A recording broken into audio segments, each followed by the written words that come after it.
নমস্কার। আজকের আলোচনার বিষয় হচ্ছে সৃজনী কলাবিদ্যা ও কর্মশিক্ষা এই পুস্তকটি নিয়ে। এই বইটা তৃতীয় শ্রেণীতে দেওয়া হচ্ছে, তৃতীয় শ্রেণী, প্রথম শ্রেণীতেও দেওয়া হয়। এই বইটা হচ্ছে তৃতীয় শ্রেণীর বই। শুরু করি তাহলে এই বইটার সম্পর্কে।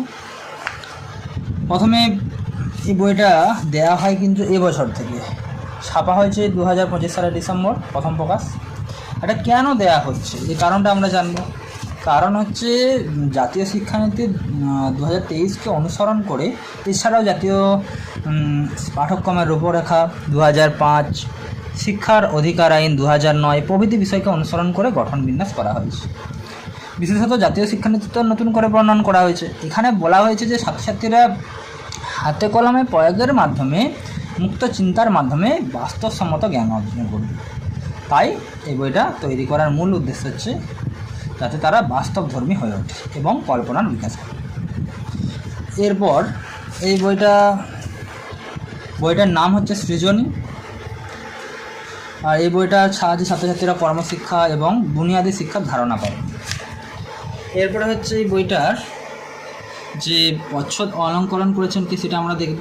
প্রচ্ছদ অলঙ্করণ করেছে, এই বইটার প্রচ্ছদ অলঙ্করণ করেছেন পার্থপ্রতিম গায়েন। অলঙ্করণ করেছেন পার্থপ্রতিম গায়েন ও বর্ণালী সামুন। ঠিক আছে। এরপর যেটা জানবো বিষয়বস্তু, পাঠ্যসূচি, সেটা হচ্ছে কী রয়েছে। 1 নম্বরে রয়েছে কর্মশিক্ষা, কলা শিক্ষা। দ্বিতীয়ত রয়েছে কলাবিদ্যা। এখানে পাঠ, আবৃত্তি, কবিতা, রাইম, সঙ্গীত মানে গান, সঙ্গীত, নৃত্য, বাদ্যযন্ত্র, নাটক, চিত্রাঙ্কন প্রভৃতি। এবং কর্মশিক্ষার মাধ্যমে মানে হাতে কলমে কী কী শিখবো সেগুলো। বিভিন্ন গুণীজনদের সম্পর্কে জানবো, শিক্ষার্থীর কাম্য শিক্ষণ সামর্থ্য আর মূল্যায়ন। এরপরে টপিকগুলো কী কী রয়েছে। কর্মশিক্ষা কলাবিদ্যা বিষয়ে প্রাথমিক ধারণা, কলাবিদ্যা, পাঠ ও আবৃত্তি, কবিতা ও রাইম। প্রশ্ন কবিতাটি রয়েছে রবীন্দ্রনাথ ঠাকুরের খুব ভালো কবিতা। ছুটির দুপুর বীরেন্দ্রনাথ চক্রবর্তী। ঠিকানা আর সুকুমার রায়, বইটই প্রেমেন্দ্র মিত্র।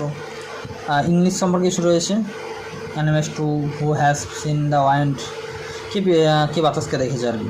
সঙ্গীত, নৃত্য, বাদ্যযন্ত্র সম্পর্কে ধারণা, কয়েকটা গান ও আমার দেশের মাটি, রবীন্দ্রসঙ্গীত, শুকনো পাতার নুপুর পায়, নজরুল গীতি। এই ছোট্ট পায় আধুনিক গান, ধন্যধান্য পুষ্পভরা রণ, দ্বিজেন্দ্র গীতি। বাদ্যযন্ত্রের ঢাক, তানপুরা সম্পর্কে একটা নাটক, সেটা হচ্ছে লেজের কাহিনী। এটা নাটকটা তারা বিভিন্ন অনুষ্ঠানে অংশগ্রহণ করতে পারবে।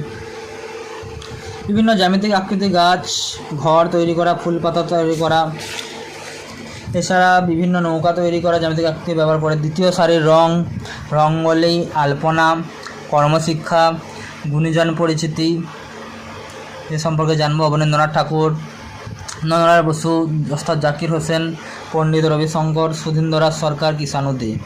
আমাদের কাজের পাতা, শিক্ষার্থীর কাম্য শিক্ষণ সম্মত। এইসব বিষয়গুলো জানার পর কর্মশিক্ষার ক্ষেত্র, উদ্দেশ্য, কর্মশিক্ষা কাকে বলে এসব দেওয়া আছে। বিদ্যালয়, গৃহ, সামাজিক পড়ে 3টে নিয়ে তো আমাদের শিক্ষার মাধ্যম গড়ে ওঠে। কলাবিদ্যা কাকে বলে এগুলো সম্পর্কে দেওয়া আছে। আবৃত্তি কীভাবে পড়তে হবে তার নিয়ম বলা আছে। আর বলা রয়েছে যে সামাজিক উপস্থাপনা দলগতভাবে করা, প্রশ্ন কবিতাটি রয়েছে। এছাড়া রয়েছে ছুটির দুপুর, নীরেন্দ্রনাথ চক্রবর্তী। ঠিকানা কবিতাটি রয়েছে সুকুমার রায়। তারপরে রয়েছে বইটই প্রেমেন্দ্র মিত্র। এরপরে রয়েছে অ্যানিমেস টু, মাইগ্রেন্ট সাইকেল্যান্ড, Singleton, who has seen the wind, Christina Rossetti. গান, সঙ্গীত, নৃত্য এসব সম্পর্কে বর্ণনা করা রয়েছে।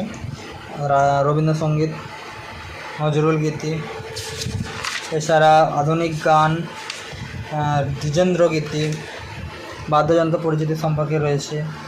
নাটক একটা রয়েছে লেজের কাহিনী, সুকান্ত ভট্টাচার্য। কবনিভিয়া করা যেতে পারে মানে কথা না বলে। এরপরে রয়েছে চিত্রাঙ্কন, কী করে ছবি আঁকতে হবে। গাছ, ঘরবাড়ি, ফুল, নৌকা, এছাড়া বিভিন্ন রঙের ধারণা, কোন কোন রঙ মিশে কী তৈরি হয় এটা ভালো হবে, তারা কীভাবে মিশে কী ছবি আঁকতে পারবে, কী ধরনের রঙ হবে সেগুলো জানতে পারবে। রঙ্গোলি মানে যে আলপনা দেওয়ার একটা ধরন। এরপর বিভিন্ন আলপনা, কর্মশিক্ষা, হাতে কলকে পড়াশোনাতে বিভিন্ন গ্লাভস এবং পাতা, খবরের কাগজ দিয়ে বিভিন্ন তৈরি। এছাড়া রয়েছে কিছু ধাপে ধাপে মাটির কাজ কীভাবে করতে হবে, প্লে দিয়ে কীভাবে করতে হবে, এইটা একটু গুরুত্বপূর্ণ, এটা সবাই দেখো। এটা হচ্ছে অবনীন্দ্রনাথ ঠাকুর, ইনি হচ্ছে অবনীন্দ্রনাথ ঠাকুর, বিখ্যাত চিত্রশিল্পী। আর ইনি হলেন নন্দলাল বসু, ইনি হলেন দেখতে হবে পণ্ডিত রবিশঙ্কর, আর ইনি হলেন বিখ্যাত ফুটবলার কৃষাণু দেব। আরও এদের সম্পর্কে ধারণা দেওয়া রয়েছে এইখানে। ব্যাস, আজকে এতটা পর্যন্ত তৃতীয় শ্রেণীর সৃজনী বইটা সম্পর্কে আজকে আমরা জানলাম।